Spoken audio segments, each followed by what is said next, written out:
Hollywood's most famous movie stars leave the film capital to help the government sell war bonds. Irene Dunn, Ronald Colman, Hedy Lamarr, Greer Garson, all part of a contingent of some 50 screen celebrities giving their time and talents to aid the national war effort.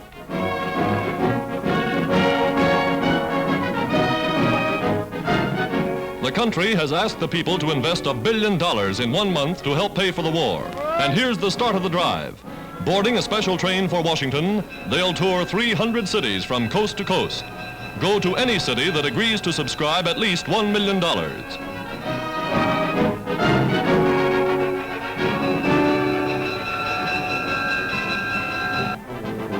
Yes, in democratic America, everybody is doing his bit. There goes Jimmy Stewart on his way to enlist. One of the most popular stars on the screen.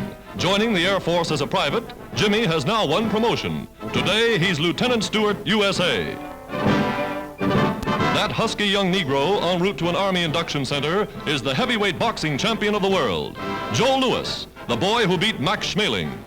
The Army can use that fighting spirit, and Joe Louis is now a Corporal of Cavalry, somewhere in the West.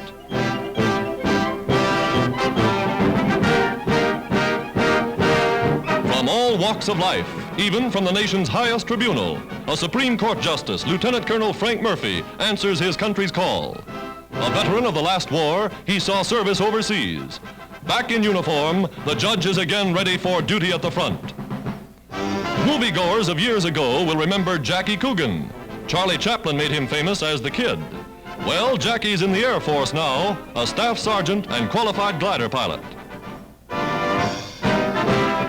A movie star of modern times is sworn into service, Tyrone Power. Hero of many a daring exploit on the silver screens of the world, he'll now play his greatest role as a leatherneck Marine. Somewhere in Egypt, President Roosevelt's eldest son, James, sees war as a major of Marines. Today, that experience stands him in good stead. For communiques report, Major James Roosevelt is with the Marines battling in the South Pacific. Franklin Roosevelt Jr. is in uniform. His fellow officer is Douglas Fairbanks Jr., a lieutenant in the Navy. Young Doug, like his famous father, every inch a man, is serving with the fleet. Clark Gable, at 41, renounces his throne as America's most popular film star to join the United States Army Air Force. Enlisting as a private, his ambition to become a crack aerial gunner in the crew of a bomber. God bless you. Thank you. The only son of General John J. Pershing wins his promotion from private to second lieutenant. The Army's Chief of Staff, General Marshall, personally awarding the commission. A general's son, up from the ranks.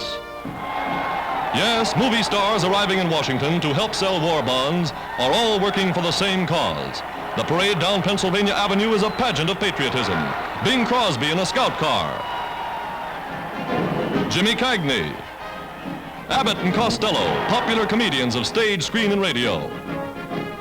They all assemble on the Treasury steps to launch the drive for funds. Greer Garson, Jimmy Cagney, Ann Rutherford, Irene Dunn, Hedy Lamarr. And how that crowd lines up to buy bonds from their favorites. They buy knowing that every dollar invested helps send more planes, tanks, and ships to the United Nations. This is the people's way of saying, from the home front to the battlefront, from movie stars to sales clerks, America's 130 million citizens are in the war.